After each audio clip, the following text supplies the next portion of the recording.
അസ്സലാമു അലൈക്കും വറഹ്മത്തുള്ളാഹി.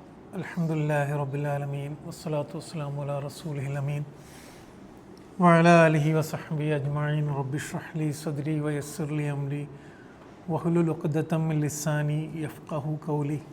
അള്ളാഹു നമ്മുടെ ഇരുത്തം നാളെ മരണപ്പെട്ട് അവൻ്റെ മുന്നിലെത്തുമ്പോൾ നമുക്ക് അനുകൂലമായ വിധി പറയുന്ന നിമിഷങ്ങളിൽ എത്തിച്ചേർക്കുമാറാകട്ടെ. ആമീൻ. നമ്മൾ ഇൻഷാ അല്ലാഹ് ഇന്ന് സൂറ നജ്മ് ആരംഭിക്കുകയാണ്. എല്ലാ സൂറത്തും അത് ഇറങ്ങിയ ഒരു സന്ദർഭം ഉണ്ടാവും. അപ്പോൾ ഈ സൂറത്ത് പ്രവാചകൻ സല്ലല്ലാഹു അലൈഹി വസല്ലമക്ക് പ്രവാചകത്വം കിട്ടിയതിന് ശേഷം 5-ാമത്തെ വർഷമാണ്. ഏകദേശം റമദാനിലാണ് എന്നൊരു ഏകദേശം മുഫസ്സിരീങ്ങൾ പിന്നെ ഏകാഭിപ്രായമുണ്ട്.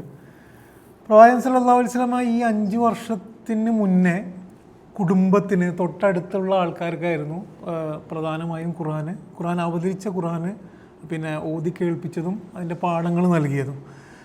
പിന്നെ അതിന് കാരണം അതായത് ഒരു പൊതുജനമധ്യേ എല്ലാവർക്കും കേൾക്കെ പറയാത്തതിന് കുറേ കാരണങ്ങളുണ്ട്. അതിലൊന്ന് എന്താണെന്ന് വെച്ച് കഴിഞ്ഞാൽ ഖുറൈശികൾ വളരെ രൂക്ഷമായിട്ട് പ്രവാചകനെ എതിർത്തിരുന്നു. പ്രവാചകൻ അങ്ങനൊരു പിന്നെ ഒരു ഓപ്പണായിട്ട് ഖുർആൻ സദസ്സിന് അഭിസംബോധന ചെയ്തുകൊണ്ട് പറയാതിരിക്കാൻ വേണ്ടി ധാരാളം എതിർപ്പുകൾ ഉണ്ടായിരുന്നു.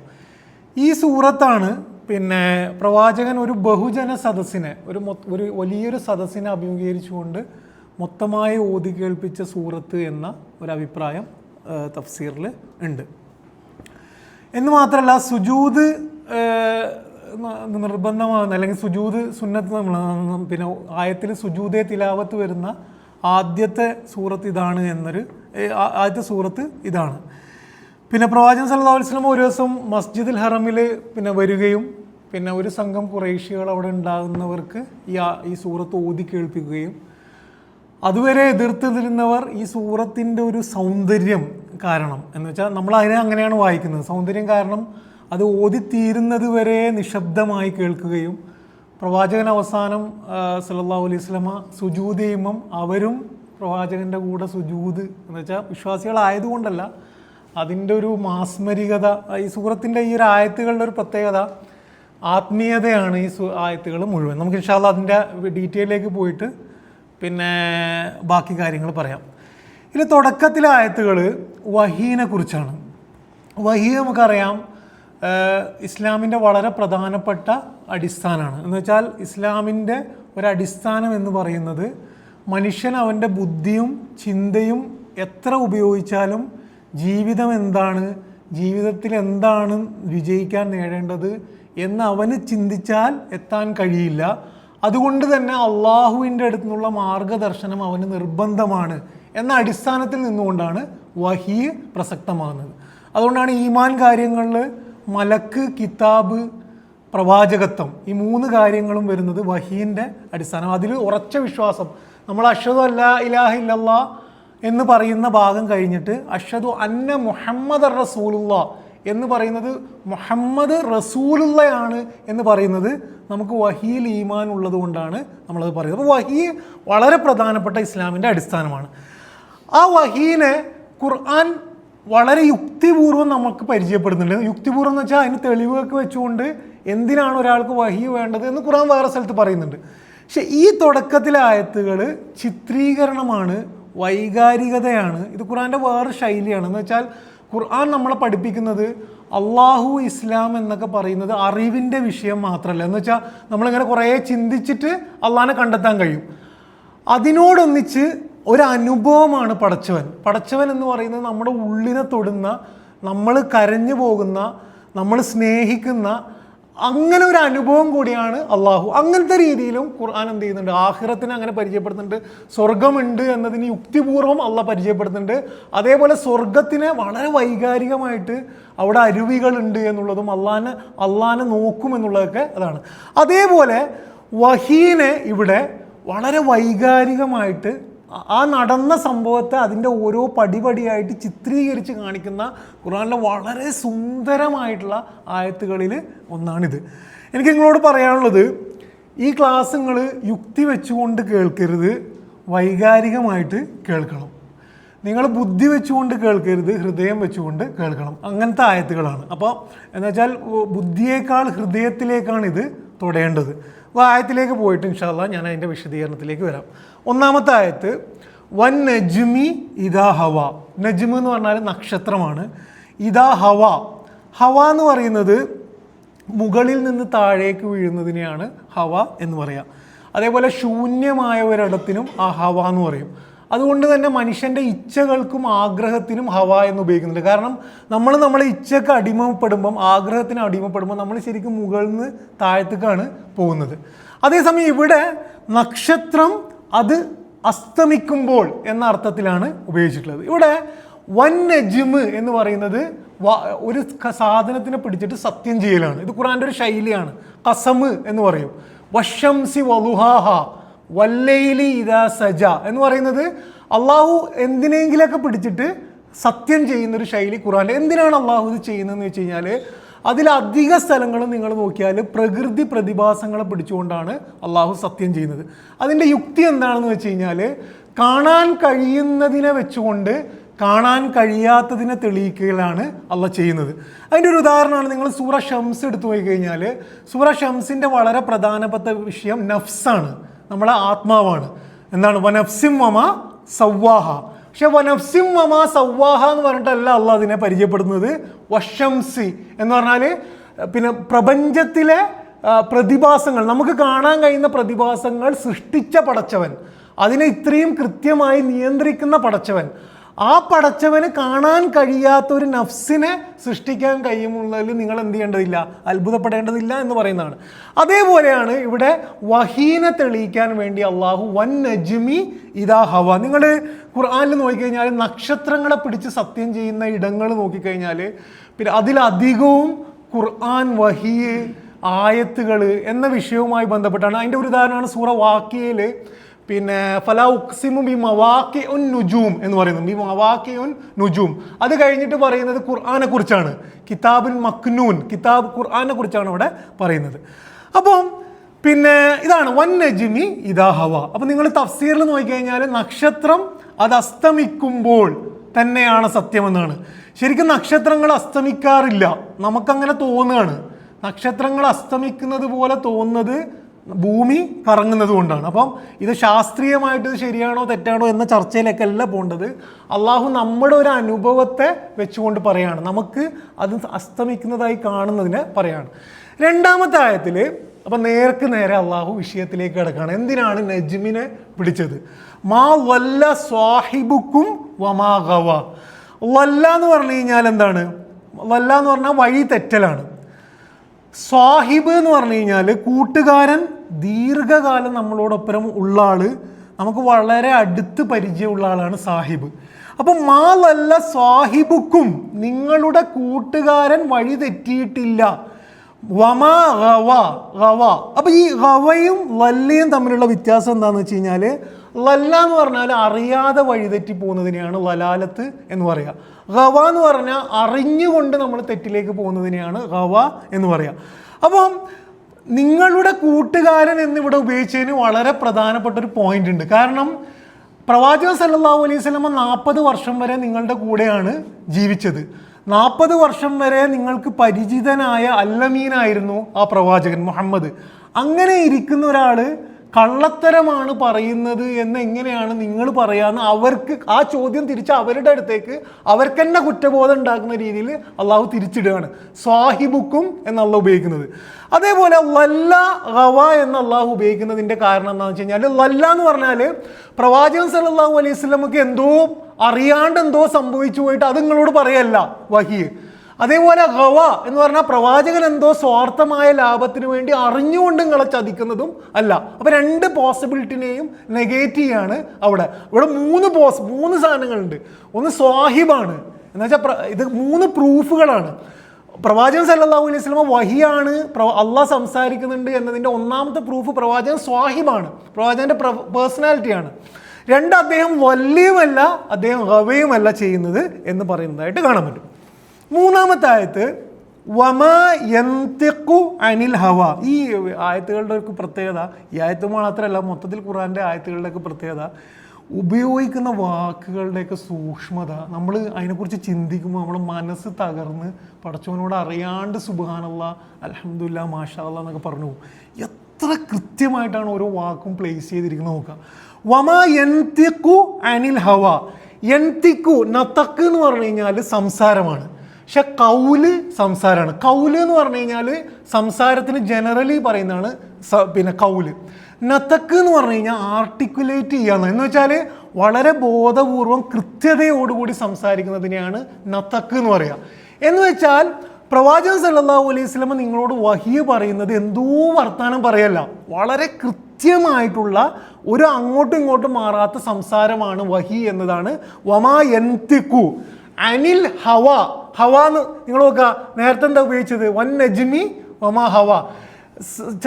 പിന്നെ നക്ഷത്രം അത് താഴേക്ക് വരുന്നത് പോലെ പ്രവാചകൻ സല്ലല്ലാഹു അലൈഹി വസല്ലമ തൻ്റെ ഇച്ഛകൾ കൊണ്ട്, തൻ്റെ ആഗ്രഹം കൊണ്ട് താഴേക്ക് പോയിട്ട് ആ ആഗ്രഹത്തിൻ്റെ പുറത്ത് നിന്നുകൊണ്ട് നിങ്ങളോട് എന്തോ പറയല്ല ചെയ്യുന്നത്.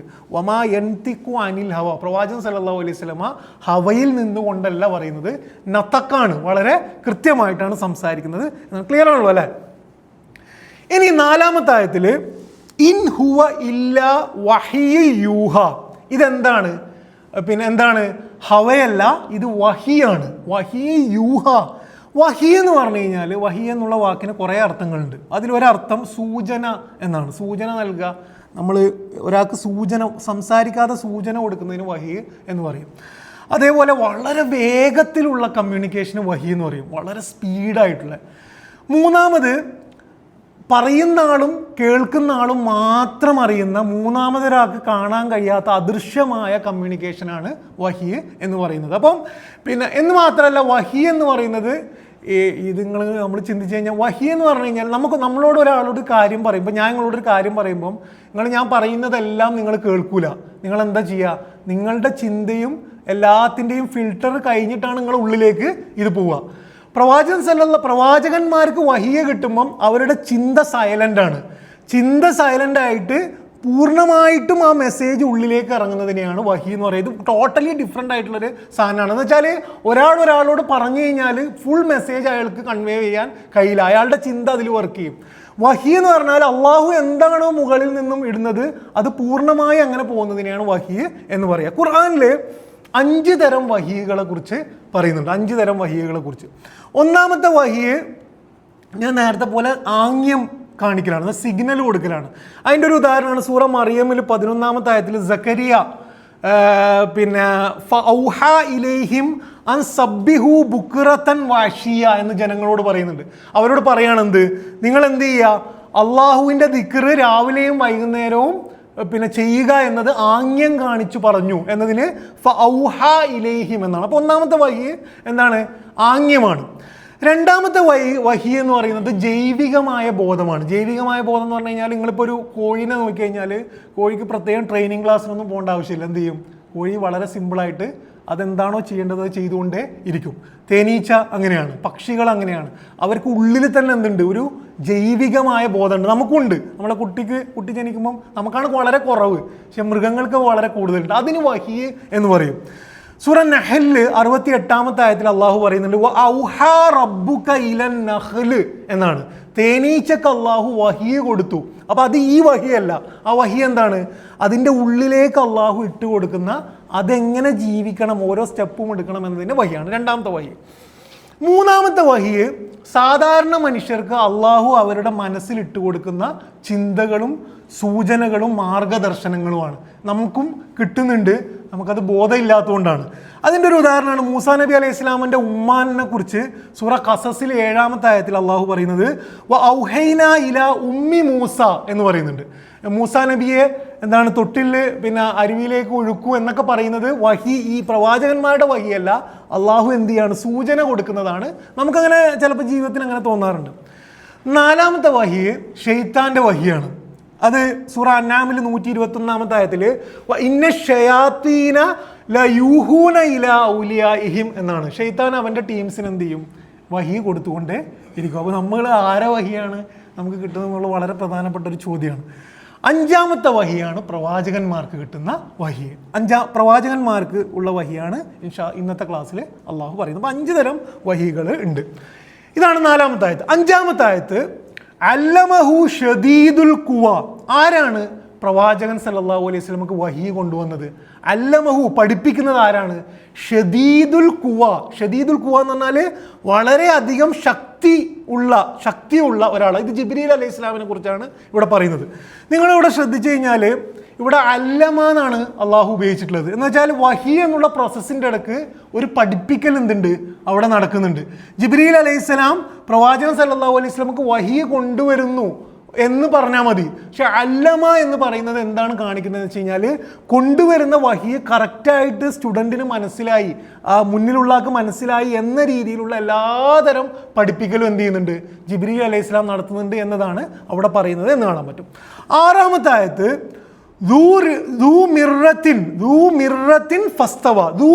മിറ എന്ന് പറഞ്ഞു കഴിഞ്ഞാൽ മറ ആവർത്തിക്കലാണ്. ഇതും ശക്തിക്ക് ഉപയോഗിക്കുന്ന ഒരു പദമാണ്.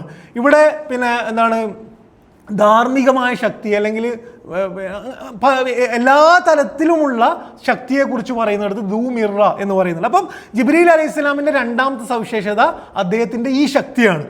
ഫസ്തവ എന്ന് പറഞ്ഞാൽ ബാലൻസ്ഡ് ആണ്, പെർഫെക്റ്റ് ഷേപ്പിന് ഫസ്തവ എന്ന് പറയും. എന്ന് വെച്ചാൽ അദ്ദേഹം എന്ത് ചെയ്തു? ഫുൾ ഷേപ്പിൽ ജിബ്രീൽ അലൈഹിസ്സലാം എന്ന മലക്കിൻ്റെ പൂർണ്ണ രൂപത്തിൽ അദ്ദേഹം എന്ത് ചെയ്തു? അങ്ങനെ നിന്നു. ഇനിയാണ് ചിത്രീകരണം ആരംഭിക്കാൻ പോകുന്നത്. എന്ന് വെച്ചാൽ ഒരു വിശ്വാസിയെ സംബന്ധിച്ചിടത്തോളം അല്ലെങ്കിൽ ഇത് സത്യസന്ധമായി ഇത് ഓതുന്ന ആളെ സംബന്ധിച്ചിടത്തോളം താങ്ങാൻ കഴിയാത്ത ആയത്തുകളാണ് ഇനി വരാൻ പോകുന്നത്. വഹുവ ബിൽ ഉഫുഖിൽ അഅല. അപ്പം നമ്മളിനി ഇപ്പോൾ എവിടെയാണ്? നമ്മളിപ്പോൾ എവിടെയാണ്? നിങ്ങളിവിടെ ഇരുന്നിട്ട് കാര്യമില്ല കേട്ടോ. ഇവിടെ ഇരുന്ന് ഇതൊന്നും മനസ്സിലാവില്ല. നമ്മളെവിടെയാണ് ഇപ്പോൾ ഉള്ളത്? ഹിറാ ഗുഹയിലെ ആ ഏരിയയിലാണ് ഉള്ളത്. അപ്പോൾ നമ്മളിത് കണ്ടുകൊണ്ടിരിക്കുന്ന ആൾക്കാരാണ്. നിങ്ങളിവിടെ ഇരിക്കരുത്, അവിടെയാണ് നമ്മളുള്ളത്. അപ്പോൾ വഹുവ ബിൽ ഉഫുഖിൽ അഅല. ഉഫുക്ക് എന്ന് പറഞ്ഞു കഴിഞ്ഞാൽ ഹൊറൈസൺ എന്ന് ഇംഗ്ലീഷ് പറയില്ല. എന്ന് വെച്ചാൽ ചക്രവാളം, 2 സാധനത്തിൻ്റെ ഇടയിലുള്ള വിശാലമായ സ്പേസിനാണ് ഉഫുക്ക് എന്ന് പറയുക. പിന്നെ ആകാശങ്ങൾ എന്താണോ അതും ഭൂമിക്കും ഇടയിലുള്ള വിശാലമായ സ്പേസാണ് ഉഫുക്ക്. വഹുവ ബിൽ ഉഫുക്കിൽ അഅല. ആ ഉയർന്ന ചക്രവാളത്തിൽ അദ്ദേഹം ഇങ്ങനെ ഫസ്തവ പൂർണ്ണ രൂപത്തിൽ ആ മലക്ക് ജിബ്രീൽ അലൈഹി സ്വലാം ഇങ്ങനെ നിന്ന്. അപ്പോൾ താഴത്ത് ആരാ ഉള്ളത്? പ്രവാചകൻ സല്ലല്ലാഹു അലൈഹി വസല്ലം മാത്രമല്ല, ആരാ ഉള്ളത്? നമ്മളും എന്തുണ്ട്? തൊട്ടപ്പുറത്ത് ഈ സാധനം കണ്ടുകൊണ്ടേ ഇരിക്കുന്നുണ്ട്. 8-ാമത്തെ ആയത്തിൽ സുമ്മ ധന ഫതദല്ല.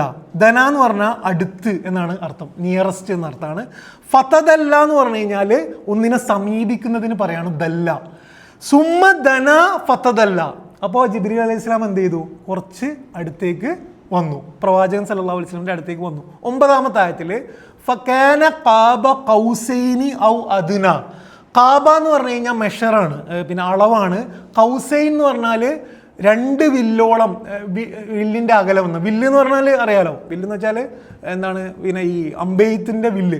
അപ്പോൾ അതിൻ്റെ 2 വില്ലിൻ്റെ അകലത്തിൽ കാബ കൗസൈനി, അത്രയും അടുത്ത്. ഇത് സാധാരണ അറബിയിൽ വളരെ ചെറിയ അകലത്തിന് ഉപയോഗിക്കുന്നതാണ് കാബ കൗസൈനി എന്നാണ്. വളരെ അടുത്ത് എന്ത് ചെയ്തു? ഫക്കാന കാബ കൗസൈനി, അദ്ദേഹത്തിൻ്റെ വളരെ അടുത്ത് വന്നു. അത് പറഞ്ഞതിന് ശേഷം അള്ളാഹ് പറയുന്നത് ഔ അദ്ന എന്നാണ്. എന്ന് വെച്ചാൽ അറബിയിൽ കാബ കൗസൈനി എന്ന് പറഞ്ഞാൽ തന്നെ വളരെ അടുത്തായിട്ട് നിൽക്കുന്നതിനെ കുറിച്ചാണ് പറയുന്നത്. ഔ അദ്ന, എന്നിട്ട് പിന്നെയും എന്ത് ചെയ്തു? അടുത്ത് വന്നു. എന്ന് വെച്ചാൽ പ്രവാചകൻ സല്ലല്ലാഹു അലൈഹി വസല്ലമയും ജിബ്രീൽ അലൈഹിസ്സലാമും തമ്മിൽ ദൂരം തന്നെ ഇല്ലാത്തത്ര ആത്മീയതയുടെ അങ്ങേ അറ്റത്തിൽ നിൽക്കുന്ന ഒരു നിമിഷത്തെ കുറിച്ചാണ് അള്ളാഹ് ഇവിടെ പറയുന്നത്. 10-ാമത്തെ ആയത്തിൽ ഫഔഹ ഇലാ അബ്ദിഹി മാ ഔഹ. അങ്ങനെ എന്ത് ചെയ്തു? വഹി നൽകി. ഇലാ അബ്ദിഹി, തൻ്റെ ദാസന്, മാ ഔഹ. അപ്പോൾ ഇവിടെ ജിബ്രീൽ അലൈഹിസ്സലാം പോയി. അള്ളാഹിനെ കുറിച്ചാണ് ഇവിടെ പറയുന്നത്. അത് ഖുർആനിലെ ഇൽത്തിഫാത്ത് എന്നുള്ളൊരു ശൈലിയാണ്. എന്ന് വെച്ചാൽ ജിബ്രീൽ അലൈഹി സ്വലാമിനെ കുറിച്ച് പറഞ്ഞു, വഹി നേർക്ക് നേരെ അള്ളാഹിൻ്റെ അടുത്താന്ന് കാണിക്കാൻ വേണ്ടിയിട്ട്. എന്താണ് ഇതിൻ്റെ പ്രയോഗം? എന്താണെന്ന് വെച്ച് കഴിഞ്ഞാൽ എന്താണ് വഹി കൊടുത്തെന്നല്ല പറയുന്നത്, എന്താണോ വഹി കൊടുക്കാൻ ഉദ്ദേശിച്ചത് അതൊക്കെ വഹിയായിട്ട് കൊടുത്തു എന്നതാണ് പ്രയോഗം. ഇതെന്താണ്, എന്തുകൊണ്ടാണ് അങ്ങനെ പ്രയോഗിക്കുന്നത് വെച്ച് കഴിഞ്ഞാൽ ആത്മീയത അങ്ങനെയാണ്. എന്ന് വെച്ചാൽ അത് നമുക്ക് പൂർണ്ണമായിട്ടും മറ്റൊരാൾക്ക് മനസ്സിലാവൂല. അത്രയും അതിൻ്റെ ഉള്ളിൽ അത്രയും എന്താണ് ആ ഒരു അദൃശ്യത കാണിക്കാൻ വേണ്ടിയിട്ടാണ് ഫൗഹ ഇലാ അബ്ദിഹി മാ ഔഹ. എന്താണോ അള്ളാഹ് ഉദ്ദേശിച്ചത് ആ വഹി എന്ത് ചെയ്തു? അവിടെ കൊടുത്തു. 11-ാമത്തെ ആയത്തിൽ മാ കദബൽ ഫുആദു മാ റഅ. കളവാക്കിയില്ല. എന്താണ് കളവാക്കായിരുന്നത്? ഫുആദാണ്. ഫുആദ് ഖുർആനില് ഹൃദയത്തിന് ഫുആദ്, കൽബ്, സ്വദർ അങ്ങനെ കുറേ പദങ്ങളുണ്ട്. ഫുആദ് എന്ന് പറഞ്ഞാൽ കത്തല് എന്നാണ് അർത്ഥം. ഫുആദ് ഉപയോഗിക്കുന്നത് മനുഷ്യന്റെ ചിന്തകളുള്ള ഹൃദയത്തിന്റെ സവിശേഷതയാണ് ഫുആദ് എന്ന് പറയുന്നത്. ഇവിടെ എന്താണ് ഉപയോഗിക്കുന്നത്? മാ കദബൽ ഫുആദ് എന്നാണ്. പ്രവാചകൻ സല്ലല്ലാഹു അലൈഹി വസല്ലമയുടെ ചിന്ത ഉള്ള ഹൃദയം എന്ത് ചെയ്തില്ല? ആ കണ്ടതിനെ കളവാക്കിയില്ല എന്നാണ് അവിടെ ഉപയോഗിക്കുന്നത്. പെർഫെക്റ്റ് ആയിട്ടുള്ള യൂസേജ് ആണ്. 12-ാമത്തെ ആയത്തിൽ അഫ തുമാറൂനഹു അലാമാ യറ, എന്നിട്ട് അവരോട് ചോദിക്കുകയാണ്, അദ്ദേഹം കണ്ടതിനെ നിങ്ങൾ സംശയിക്കുകയാണോ എന്ന് അവരോട് ചോദിക്കുകയാണ്. 13-ാമത്തെ ആയത്തിൽ വലക്കത് റആഹു നസ്ലതൻ ഉഖ്റ, എന്ത് ചെയ്തിട്ടുണ്ട്? അദ്ദേഹം കണ്ടിട്ടുണ്ട് നസ്ലതൻ ഉഖ്റ. നസ്ൽ എന്ന് പറഞ്ഞാൽ എന്താണ്? ഇറങ്ങലാണ്. ഇറങ്ങല് മറ്റൊരിറക്കത്തിലും ജിബ്രീൽ അലൈഹി ഇസ്ലാമിനെ ആര് കണ്ടിട്ടുണ്ട്? പ്രവാചകൻ സല്ലല്ലാഹു അലൈഹി വസല്ലം കണ്ടിട്ടുണ്ട്. ഇത് ഏതിനെ കുറിച്ചാണ് പറയുന്നത്? ഇസ്രാ മിറാജ് സംഭവത്തിനെ കുറിച്ചാണ് ഇവിടെ പറയുന്നത്. അവിടെ ഉപയോഗിച്ച പദം ഇറക്കം എന്നാണ്. ഞാൻ ഇൻഷാ അല്ലാഹ് അതിനെ വിശദീകരിക്കാം. 14-ാമത്തെ ആയത്തിൽ ഇൻദ സിദ്റത്തിൽ മുൻതഹ, സിദ്റ എന്ന് പറഞ്ഞു കഴിഞ്ഞാൽ ഇലന്തി മരത്തിന് പറയാണ്. പക്ഷെ മുൻതഹ എന്ന് പറഞ്ഞാൽ അറ്റമാണ്, അതിരാണ്. അപ്പം ഒരു മനുഷ്യ സാധ്യമായിട്ട് ഏതാണോ പിന്നെ അള്ളാഹിന്റെ അടുത്തുള്ള അതിര്, ആ അതിരിലുള്ള എലന്ത മരത്തിന്റെ അടുത്ത് ആരെ കണ്ടു? ജിബ്രീൽ അലൈഹി ഇസ്ലാമിനെ കണ്ടു. ഇൻദഹ ജന്നത്തുൽ മഅ്വ, മഅ്വ എന്ന് പറഞ്ഞാൽ അഭയകേന്ദ്രമാണ്. അഭയകേന്ദ്രമായ സ്വർഗത്തിന്റെ അടുത്താണ് എന്ത്? ഇൻദഹ, ആ സ്ഥലം. 16-ാമത്തെ ആയത്തിൽ ഇത് യഗ്ഷ സിദ്റത മാ യഗ്ഷ. യഗ്ഷ എന്ന് പറഞ്ഞു കഴിഞ്ഞാൽ, ഗഷ എന്ന് പറഞ്ഞാൽ പൂർണ്ണമായി മൂടുന്നതിനെ കുറിച്ചാണ് പറയുക. ഇത് യഗ്ഷ സിദ്റത മാ യഗ്ഷ, ആ സിദ്റയെ എന്താണോ മൂടേണ്ടത് അത് മൂടി എന്നാണ് പ്രയോഗം. എന്ത് മൂടി എന്ന് പറയുന്നത് ഇതൊക്കെ ആത്മീയമായിട്ടുള്ള പ്രയോഗമാണ്. എന്ന് വെച്ച് കഴിഞ്ഞാൽ നമുക്ക് ആ ഒരു അനുഭവം ഉണ്ടാകുമ്പോഴും അതെന്താണെന്ന് കൃത്യത വരാത്ത പ്രയോഗമാണ് ഈ പ്രയോഗിക്കുന്നത് എന്ന് കാണാൻ പറ്റും. 17-ാമത്തെ ആയത്തിൽ മാ സഗൽ ബസറു വമാ തഗ. മാ സഗ, സഗ എന്ന് പറഞ്ഞാൽ തെറ്റലാണ്. ബസർ കണ്ണ്, അദ്ദേഹത്തിന്റെ കണ്ണ് തെറ്റിയില്ല. വമാ തഗ, അത് അതിര് കടന്നും ഇല്ല. സുന്ദരമായ പ്രയോഗമാണ്. എന്ന് വെച്ചാൽ ആ കാഴ്ച കാണാൻ വളരെ കൃത്യമായിട്ട് അദ്ദേഹത്തിന് കാണാൻ കഴിഞ്ഞു. പക്ഷേ അദ്ദേഹം എന്ത് ചെയ്തില്ല? അദ്ദേഹത്തിന് അനുവദിച്ചതിൻ്റെ അപ്പുറത്ത് കാണാൻ വേണ്ടിയിട്ട് അദ്ദേഹം എന്ത് ചെയ്യില്ല? ശ്രമിച്ചില്ല. മാ തഗ എന്നുള്ളതാണ് അള്ളാഹ് അവിടെ പറയുന്നത്. പിന്നെ 18-ാമത്തെ ആയത്തിൽ ലഖദ് റഅ മിൻ ആയാതി റബ്ബിഹിൽ കുബ്ര. അപ്പോൾ അദ്ദേഹം അവിടെ എന്ത് ചെയ്തു? അള്ളാഹിൻ്റെ വളരെ മഹത്തായിട്ടുള്ള ദൃഷ്ടാന്തങ്ങളും തെളിവുകളും ആ ഇസ്രാ മിറാജ് സന്ദർഭത്തിൽ കണ്ടു. അപ്പോൾ ഇതാണ് ആയത്തുകൾ. ഞാൻ ആദ്യമായിട്ട് നിങ്ങളോട് പറയുന്നത്, ഈ ആയത്തുകൾ ക്ലാസ് കഴിഞ്ഞിട്ട് നിങ്ങൾ എന്ത് ചെയ്യുക? ഒറ്റയ്ക്കിരിക്കുമ്പം ഇതൊന്ന് ഓതിയിട്ട് പ്രവാചകൻ സല്ലല്ലാഹു അലൈഹി വസല്ലമയുടെ മനസ്സിൽ വിചാരിച്ചിട്ട് നിങ്ങൾ എന്തായാലും ഓതണം. ഞാൻ അതിൻ്റെ ഒരു വിശദീകരണം പറയാം. ഇതിലെ വിഷയം വഹീ സത്യമാണ് എന്നുള്ളത് വഹീൻ്റെ സന്ദർഭത്തെ ചിത്രീകരിച്ചുകൊണ്ട് അള്ളാഹ് പഠിപ്പിക്കുകയാണ്. അതിന് 5 കാര്യങ്ങളാണ് അള്ളാഹു ഇവിടെ പറയുന്നത്. ഒന്ന്, വഹീ സാധ്യമാണ് എന്നത് പ്രപഞ്ചത്തെ പിടിച്ചുകൊണ്ട് വൻ നജ്മി ഇദാഹുവ. അപ്പോൾ വഹീൻ്റെ യുക്തിപരമായ തെളിവ് അള്ളയാണ് നക്ഷത്രങ്ങളെ സൃഷ്ടിച്ചത് എന്നുള്ളതാണ്. രണ്ടാമത്, വഹി ലഭിച്ച ആളുടെ കൃത്യത പറയാണ്. അപ്പോൾ ഒന്ന് വഹീൻ്റെ യുക്തി പ്രപഞ്ചം വെച്ചുകൊണ്ട് പറയുന്നു, പിന്നെ വഹി ലഭിച്ച ആളുടെ സത്യസന്ധതയും കൃത്യതയും. അതാണ് മാ വല്ല സാഹിബുക്കും വമാ ഹവ വമാ യൻതിഖു അനിൽ ഹവ മാ കദബൽ ഫുആദു മാ റഅ എന്ന ആ വാക്കുകളൊക്കെ എന്താണ്? പ്രവാചകൻ സല്ലല്ലാഹു അലൈഹി വസല്ലമയുടെ കൃത്യതയും സത്യസന്ധതയാണ് പറയുന്നത്. 3, വഹിയെ കൊണ്ടുവന്ന ആളുടെ കഴിവിനെ കുറിച്ചാണ് പിന്നെ പറയുന്നത്. അല്ലമഹു ഷദീദുൽ ഖുവ ദൂ മിർറത്തിൻ ഫസ്തവ. 4, സൃഷ്ടാവും സൃഷ്ടിയും തമ്മിൽ ഇത് മാത്രമല്ല മറ്റ് ആത്മീയ പിന്നെ ബന്ധപ്പെടുന്ന സന്ദർഭങ്ങളും മനുഷ്യന്റെ ജീവിതത്തിൽ ഉണ്ടാകും എന്നതിൻ്റെ തെളിവായിട്ട് ഇസ്രാ മിറാജ് സംഭവം ഇവിടെ പറയുകയാണ്. ഈ 5 കാര്യങ്ങൾ പറഞ്ഞുകൊണ്ട് അള്ളാഹു നമുക്ക് വഹീനെ പരിചയപ്പെടുത്തുകയാണ് ചെയ്യുന്നത് എന്ന് കാണാൻ പറ്റും. ഇതിൽ പ്രധാനപ്പെട്ട വിഷയം വഹീൻ്റെ ആത്മീയ അനുഭവമാണ്. ഞാൻ പറഞ്ഞു ഖുർആൻ വഹീനെ യുക്തിപരമായിട്ട് വേറെ സ്ഥലങ്ങളിൽ പറയുന്നുണ്ട്. ഇത് തികച്ചും വൈകാരികമായിട്ടുള്ള പ്രയോഗമാണ്, പിന്നെ അവതരണമാണ് എന്ന് കാണാൻ പറ്റും. ഇവിടെ എന്തിനാണ് അള്ളാഹു ആത്മീയമായി അനുഭവം ചിത്രീകരിക്കുന്നത് പറഞ്ഞു കഴിഞ്ഞാൽ അതിനൊരു കാരണമേ ഉള്ളൂ. നമ്മുടെ ഉള്ളിൽ തട്ടാൻ വേണ്ടിയിട്ടാണ് അള്ളാഹു അത് പറയുന്നത്. നമ്മൾ തിരിച്ചറിവുണ്ടാകേണ്ടത് അള്ളാഹു, വിശ്വാസം, യുക്തി, ഞാൻ പറഞ്ഞില്ല എല്ലാം യുക്തിയുടെ വിഷയം മാത്രമല്ല വൈകാരികതയുടെയും പിന്നെ എന്താണ് അനുഭവത്തിൻ്റെയും വിഷയമാണ്. അതുകൂടി ഉണ്ടായാലേ വിശ്വാസം എന്ത് ചെയ്യുള്ളൂ, ശക്തമാവുകയുള്ളൂ എന്ന് കാണാൻ പറ്റും. ആത്മീയത എന്ന വിഷയത്തിൽ നമുക്ക് ഉറപ്പുണ്ടാണ്. എന്താണ് ആത്മീയത? എന്താ ആത്മീയത? ഇത് വലിയ ചർച്ചാ വിഷയമാണ്. ആത്മീയത ഭൗതികത എന്ന് പറഞ്ഞാൽ രണ്ട് വളരെ വലിയ വിഷയമാണ്. മനുഷ്യൻ അവൻ്റെ ശരീരം മാത്രമാണ് എന്നതാണ് ഭൗതികത പറയുന്നത്. ഇസ്ലാം പറയുന്നത് അങ്ങനെയല്ല, മനുഷ്യൻ്റെ ഉള്ളിൽ ആത്മാവ് എന്ന് പറഞ്ഞിട്ടൊരു സംഭവമുണ്ട്. ആ ആത്മാവാണ് എല്ലാം. ആ ആത്മാവിനുമായി ബന്ധപ്പെട്ടാണ് മനുഷ്യൻ തന്നെ ഉണ്ടാകുന്നത്. മനുഷ്യനാകുന്നത് ആത്മാവാണ്. ഈ ആത്മീയതയിൽ നമുക്ക് എന്തുണ്ടാകണം? കൃത്യത ഉണ്ടാകുക എന്നുള്ളത് വളരെ പ്രധാനപ്പെട്ട കാര്യമാണ്. പിയറി ടിൽഹാർഡ് എന്ന് പറഞ്ഞിട്ട് ഒരു ഫിലോസഫർ ഉണ്ട്. അദ്ദേഹം ഒരു ക്രിസ്ത്യൻ ഫാദറാണ്. അദ്ദേഹം പറയുന്നത്, we are not human being having a spiritual experience, but we are spiritual beings having human experience എന്നാണ്. എന്ന് വെച്ചാൽ നമ്മളെന്ന് പറയുന്നത് മനുഷ്യനാണ്, പക്ഷെ ഇടയ്ക്കിടയ്ക്ക് ആത്മീയ അനുഭവം ഉണ്ടാകുന്ന ആൾക്കാരല്ല. നമ്മൾ ആത്മീയത നിറഞ്ഞ ആൾക്കാരാണ്, ഇടയ്ക്ക് മനുഷ്യാനുഭവം ഉണ്ടാകുന്നു എന്നുള്ളതാണ് നമ്മുടെ ഇത് എന്ന് പറയുന്നത്. നമ്മൾ എന്ന് പറയുന്നത് ആത്മീയത എന്ന് പറഞ്ഞാൽ നമ്മളെ വളരെ പ്രധാനപ്പെട്ട കാര്യമാണ്. ഇതിന് ദൈനംദിന ജീവിതത്തിൽ നമുക്ക് കാണാൻ പറ്റും. ഒരു കല, ഒരാൾ ഒരു പാട്ട് എഴുതുക, ഒരു പോയം എഴുതുക എന്നുള്ളത് ആത്മീയമായിട്ടുള്ള സാധനമാണ് അല്ലേ? എന്ന് ആലോചിച്ച് നോക്കുക. അത് യുക്തിൻ്റെ സാധനമല്ല. ഒരാൾ എഴുതിയ കവിത മറ്റൊരാൾക്ക് റിപ്പീറ്റ് ചെയ്യാൻ കഴിയില്ല. ഒരാൾ എഴുതിയ ചിത്രരചന മറ്റൊരാൾക്ക് റിപ്പീറ്റ് ചെയ്യാൻ കഴിയില്ല. ഇത് ആത്മാവുമായി ബന്ധപ്പെട്ട കാര്യമാണ്. ബെഗോവിച്ച് ഇസ്ലാം ബിറ്റ്വീൻ ഈസ്റ്റ് ആൻഡ് വെസ്റ്റിൽ പറയുന്നുണ്ട്, ഒരു കലാകാരൻ കൈകൊണ്ടല്ല എന്ത് ചെയ്യുന്നത്, വരക്കുന്നത്. അത് അദ്ദേഹം ആത്മാവ് കൊണ്ടാണ് വരക്കുന്നത് കാണാൻ പറ്റും. അതേപോലെ സ്നേഹം എന്ന് പറയുന്നത് എന്താണ്? ആത്മീയമായിട്ടുള്ള അനുഭവമാണ്. ഒരാളെ സ്നേഹിക്കുക എന്ന് പറയുന്നത് കയ്യും കാലിൻ്റെയും വിഷയമല്ല, ഉള്ളിന്ന് നടക്കുന്ന ഒരു സാധനമാണ്. ഒരാൾക്ക് നമുക്ക് പറഞ്ഞു കൊടുക്കാൻ കഴിയില്ല. അതേപോലെ തന്നെ നമ്മളിടക്ക് പ്രാർത്ഥനയിൽ നിസ്കരിക്കുമ്പോൾ അനുഭവിക്കുന്ന എന്താണ്? ഇടയ്ക്ക് നമ്മൾ കരഞ്ഞു പോകുന്നത് എന്താണ്? ഇതൊക്കെ ഉള്ളിലെ ആത്മാവുമായി ബന്ധപ്പെട്ട കാര്യമാണ്. ഇത് നമുക്ക് എന്ത് ചെയ്യണം? ഇത് കൃത്യത ഉണ്ടാകുക എന്നുള്ളത് വളരെ പ്രധാനപ്പെട്ട കാര്യമാണ്. ഈ ശാസ്ത്രം ഏറ്റവും ആഘോഷിക്കുന്ന ഒരാളാണ് ആൽബർട്ട് ഐൻസ്റ്റീൻ എന്ന് പറയുന്നത്.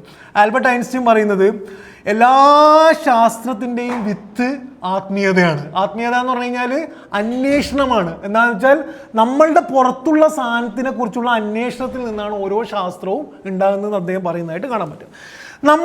നമ്മളെ വ്യത്യസ്തതയും ശക്തിയും എന്താണ്? ആത്മീയതയാണ്. നിങ്ങൾ ആലോചിക്കുക, നമ്മളൊരു പ്രശ്നം എന്താണെന്ന് വെച്ച് കഴിഞ്ഞാൽ നമ്മൾ മറ്റുള്ളവരെ പോലെ തന്നെയാണ് ചിന്തിക്കുന്നത്, ഭൗതികമായിട്ടാണ് ചിന്തിക്കുന്നത് എന്നുള്ള നമ്മളെയും പ്രശ്നമാണ്. നമ്മളെ എല്ലാ വ്യത്യസ്തതയും ശക്തിയും എന്ന് പറയുന്നത് നമ്മുടെ ഉള്ളിലെ ആത്മാവ് പടച്ചോനുമായിട്ട് ബന്ധപ്പെടുന്ന നിമിഷങ്ങളാണ് നമ്മുടെ ശക്തി എന്ന് കാണാൻ പറ്റും. പ്രവാചകന്മാരെന്ന് പറയുന്നത് ഈ ആത്മീയതയുടെ ഏറ്റവും മനുഷ്യസാധ്യമായ ഏറ്റവും എക്സ്ട്രീം അനുഭവിച്ചവരാണ്. അതാണ് വഹി എന്ന് പറയുന്നത്. ഇബ്നു ഖൽദൂന് 3 തരം ബോധങ്ങളെ കുറിച്ച് പറയുന്നുണ്ട്. ഒന്ന് മലക്കുകളാണ്. മലക്കുകൾ എന്ന് പറഞ്ഞാൽ ആരാണ്? മലക്കുകൾ എപ്പോഴും എവിടെയായിരിക്കും? ഭൂമിക്ക് പുറത്തുള്ള ഒരു ലോകത്താണ് മലക്കുകൾ, അഭൗതികമായ ലോകത്താണ്. പിന്നുള്ളത് മനുഷ്യന്മാർ എപ്പോഴും എവിടെയാണ്? ഭൂമിയിലാണ്. ഇടയ്ക്കെങ്കിലും ആത്മീയമായിട്ടുള്ള അനുഭവം ആ ലോകവുമായിട്ട് ടച്ച് ഉണ്ടാകുന്ന മറ്റൊരു കോൺഷ്യസ്നസ് ആണ്, ബോധമാണ് എന്ത്? പ്രവാചകന്മാർ എന്ന് പറയുന്നതായിട്ട് കാണാൻ പറ്റും. എന്ന് പറഞ്ഞു കഴിഞ്ഞാൽ നമ്മുടെ ആയത്തിലേക്ക് തിരിച്ചു വന്നു കഴിഞ്ഞാൽ അള്ളാഹു ഈ ആത്മീയ അനുഭവം, ഞാനിത് പറയാൻ കാരണം ഇത് കൃത്യമായാലേ ഈ പറയുന്നത് നമുക്ക് കൃത്യമാവുള്ളൂ. വഹി എന്താണ് എന്ന് നമുക്ക് കൃത്യമാവുള്ളൂ. നിങ്ങൾ ഈ തുടക്കത്തിലെ ആയത്തുകളെ കുറിച്ച് ആലോചിച്ച് നോക്കുക. പ്രവാചകൻ സല്ലല്ലാഹു അലൈഹി വസല്ലമയെ നമ്മൾ അനുഭവിക്കാൻ ശ്രമിച്ചു നോക്കുക. പ്രവാചകൻ്റെ ആ നിമിഷത്തെ നമ്മളെ മനസ്സിൽ ചിത്രീകരിക്കാൻ ശ്രമിച്ചു നോക്കുക. നമ്മൾ പ്രവാചകൻ എന്ന് പറയുമ്പം പ്രവാചകൻ്റെ കുറേ നിയമങ്ങൾ മാത്രമാണ് അദ്ദേഹവുമായിട്ടുള്ള നമ്മുടെ ബന്ധമെങ്കിൽ ഒരിക്കലും സ്നേഹവും പ്രവാചകൻ്റെ കയ്യിൽ നിന്നും ഒരിറ്റു വെള്ളം കുടിക്കണമെന്നൊരു നനവും നമ്മുടെ മനസ്സിൽ ഉണ്ടാവില്ല. പ്രവാചകൻ സല്ലല്ലാഹു അലൈഹി വസല്ലമയുടെ വഹീൻ്റെ അനുഭവം, അദ്ദേഹത്തിൻ്റെ ഇത്തരത്തിലുള്ള അനുഭവങ്ങൾ നമ്മുടെ മനസ്സിൽ വളരെ നനവോടുകൂടി നിന്ന് കഴിഞ്ഞാൽ അദ്ദേഹത്തിനോട് നമുക്ക് കൂടുതൽ ഇഷ്ടമുള്ളതായിട്ട് കാണാൻ പറ്റും. നിങ്ങൾ ആലോചിച്ച് നോക്കുക, എന്താണ് ഇവിടെ സംഭവിച്ചത്? പ്രവാചകൻ സല്ലല്ലാഹു അലൈഹി വസല്ലമ വളരെ ഏകാന്തമായിട്ട് ആ മലയുടെ മുകളിൽ, ഇപ്പം നമ്മൾ ഹിറാ ഗുഹൻ്റെ അടുത്താണുള്ളത്, ആ മലയുടെ മുകളിൽ നിൽക്കുകയാണ്. എന്തിനാണ് നിൽക്കുന്നത്? അദ്ദേഹം മക്കയിൽ കണ്ട എല്ലാ അശ്ലീലതയും അനീതിയും ആൾക്കാരുടെ പ്രശ്നങ്ങളും കണ്ട് ബുദ്ധിമുട്ടി മനസ്സ് വിഷമിച്ചിട്ട് എന്തോ ഒരു എംപ്റ്റിനെസ്, ശൂന്യത ഉള്ളിൽ തേടിയിട്ട് അള്ളാഹു സൃഷ്ടാവിൻ്റെ എന്തോ ഒരു സ്നേഹവും സാമീപ്യവും കൊതിച്ചിട്ട് ഏകാന്തമായിട്ട് നിരന്തരം പോയിരുന്നു. ഖദീജ ബീവി പറയുന്നത് നിരന്തരം ആ സ്ഥലത്തേക്ക് പോയിരുന്നു, എന്തോ അന്വേഷിച്ചുകൊണ്ട്.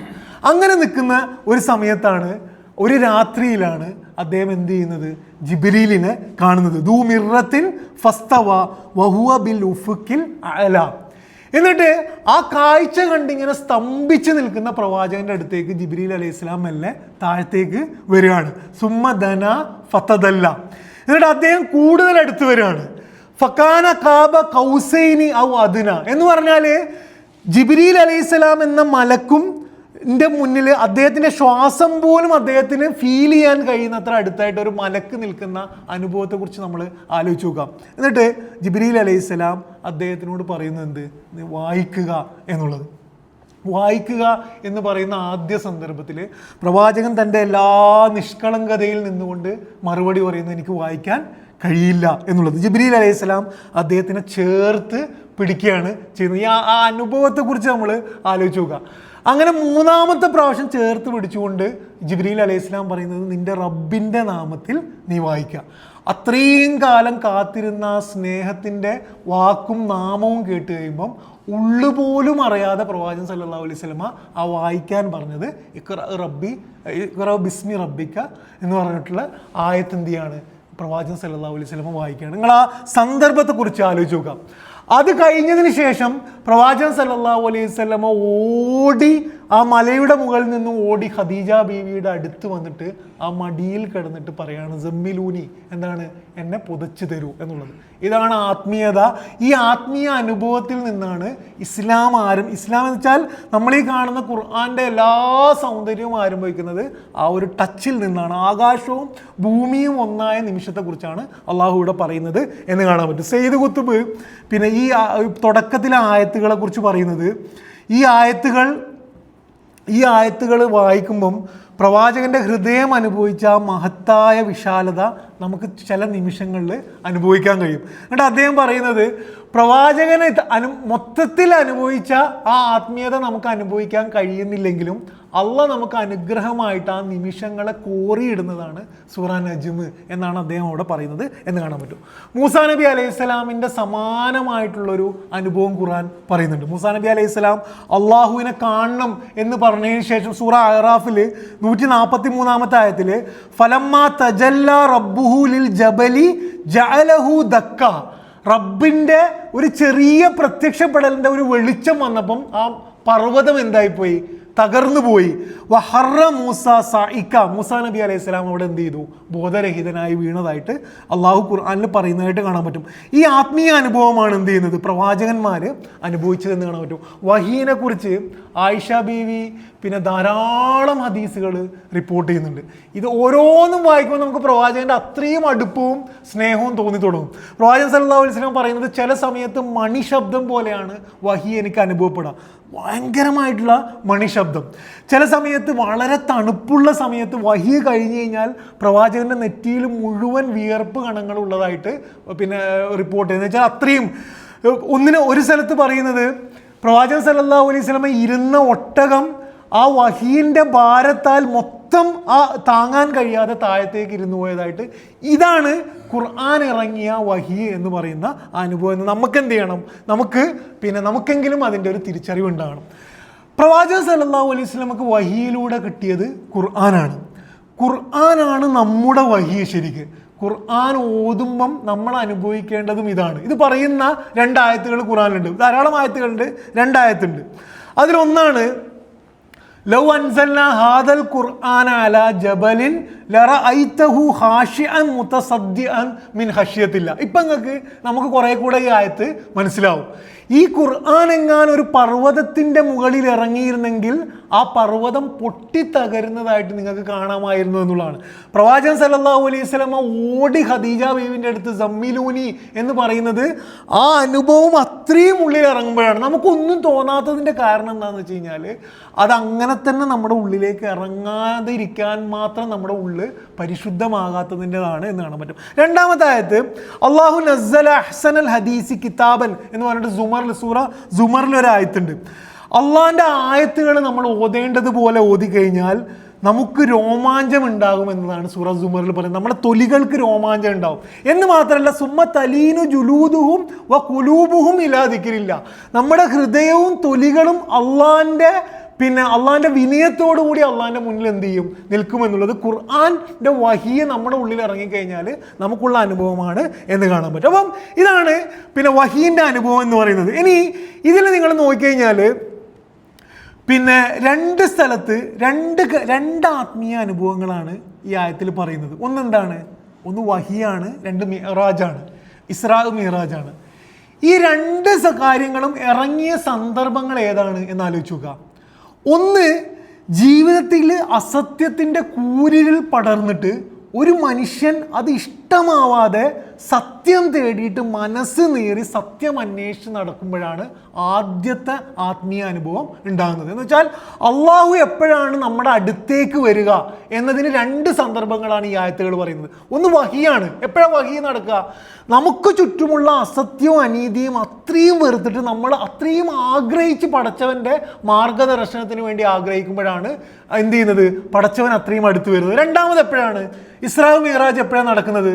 പ്രവാചകൻ സല്ലല്ലാഹു അലൈഹി വസല്ലമയുടെ ജീവിതത്തിലെ ഏറ്റവും അടുപ്പമുള്ള രണ്ട് വ്യക്തിത്വങ്ങൾ മരണപ്പെട്ട് പ്രവാചകൻ ദുഃഖവർഷത്തിലെ സമയത്താണ് ഇസ്രാ മിഅ്റാജും നടക്കുന്നത്. എന്ന് പറഞ്ഞു കഴിഞ്ഞാൽ ഒരു മനുഷ്യൻ ഒറ്റപ്പെട്ട് ദുഃഖം കൊണ്ട് നീറി നാഥൻ്റെ സാമീപ്യവും സ്നേഹവും കാരുണ്യവും ആഗ്രഹിച്ച് അത്രയും ആഗ്രഹിക്കുമ്പോഴാണ് അള്ളാഹിൻ്റെ രണ്ടാമത്തെ അത്രയും അടുത്ത ആത്മീയ അനുഭവം ഉണ്ടാകുന്നത് എന്ന് കാണാൻ പറ്റും. നമുക്ക് യഥാർത്ഥത്തിൽ ഈ വഹി എന്ന് പറയുന്നത് വലിയ ആത്മവിശ്വാസം തരണം. എന്താണ് നമുക്ക് തരുന്ന ആത്മവിശ്വാസം? അള്ളാഹു നമ്മളുമായിട്ട് ബന്ധപ്പെടും എന്ന ആത്മവിശ്വാസമാണ് ഒന്നാമത്. നമ്മൾ അത്രയും മനസ്സുകൊണ്ട് ആഗ്രഹിക്കുമ്പം അള്ളാഹു നമ്മളോട് ബന്ധപ്പെടും എന്നുള്ള ആത്മവിശ്വാസമാണ് വഹി നൽകുന്നത്.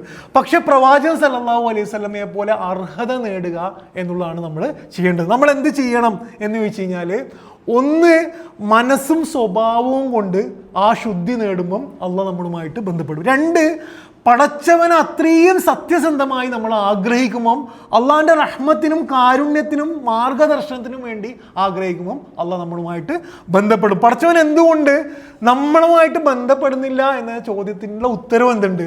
അതിലുണ്ട്. ശരിക്ക് ഖുർആൻ ഇറങ്ങിയ ആ സന്ദർഭത്തെക്കുറിച്ച് അള്ളാഹു ഖുർആനിൽ പറയുന്നത് ലൈലത്തുൽ ഖദ്രി ഖൈറും മിൻ അൽഫി ഷഹർ എന്നാണ്. എന്ന് പറഞ്ഞാൽ ആത്മീയ അനുഭവത്തിൻ്റെ ഒരു നിമിഷം മതി നിങ്ങൾ 1000 വർഷം മടിയോടുകൂടി ഒരു സത്യസന്ധതയും ഇല്ലാതെ നിസ്കരിക്കുന്ന ആ നിസ്കാരത്തിനോട് പകരം വെക്കാൻ മനസ്സ് ശുദ്ധമായി പടച്ചവനെ ആഗ്രഹിച്ചു കൊണ്ടുള്ള ഒരൊറ്റ ആത്മീയ നിമിഷത്തിൻ്റെ മതി എന്നുള്ളതാണ് ലൈലത്തുൽ ഖദ്രി ഖൈറും മിൻ അൽഫി ഷഹർ എന്ന് അള്ളാഹു ഇവിടെ പറയുന്നത് എന്ന് കാണാൻ പറ്റും. അപ്പം ഈ ആയത്തുകൾ തരുന്ന ജീവിത പാഠം എന്ന് പറയുന്നത് പടച്ചവനോടുള്ള ആത്മീയ ബന്ധത്തിൽ നമുക്ക് ആത്മവിശ്വാസം ഉണ്ടാകുക എന്നുള്ളതാണ്. അള്ളാഹുവിനോടുള്ള സത്യസന്ധമായിട്ട് അള്ളാഹുവിനെ ആഗ്രഹിക്കുമ്പോൾ പടച്ചവൻ നമ്മളോട് ബന്ധപ്പെടും എന്നുള്ളതാണ്. മൂന്നാമത്, അഷ്ഹദു അന്ന മുഹമ്മദുർ റസൂലുള്ളാഹ് എന്ന നമ്മളെ പറച്ചലിന് നനവുണ്ടാകണമെങ്കിൽ പ്രവാചകൻ അനുഭവിച്ച ആ വഹീൻ്റെ നിമിഷത്തെ നമ്മുടെ ഉള്ളിൽ എന്ത് ചെയ്യണം, നമുക്കും ചിത്രീകരിച്ച് ഉൾക്കൊള്ളാൻ കഴിയണം. അള്ളാഹു നമ്മളേക്ക് അനുഗ്രഹിക്കുമാറാകട്ടെ. പടച്ചവൻ നമുക്ക് പ്രവാചകൻ സല്ലല്ലാഹു അലൈഹി വസല്ലമ അനുഭവിച്ച അനുഭവങ്ങളിൽ നിന്നുകൊണ്ട് അള്ളാഹു നമുക്ക് ഈമാൻ വർദ്ധിപ്പിച്ച് തരുമാറാകട്ടെ. അള്ളാഹു ആത്മീയത, അള്ളാഹുവിനെ അനുഭവിക്കാൻ കഴിയുന്ന നിമിഷങ്ങൾ അള്ളാഹു നമ്മുടെ ജീവിതത്തിൽ ധാരാളം ഉണ്ടാക്കി തരുമാറാകട്ടെ. റബ്ബനാ തഖബ്ബൽ മിന്നാ ഇന്നക അന്ത സമീഉൽ അലീം വതുബ് അലൈനാ ഇന്നക അന്ത തവ്വാബുർ റഹീം. ആമീൻ ആമീൻ ബിറഹ്മതിക യാ അർഹമർ റഹീമീൻ. അസ്സലാമു അലൈക്കും.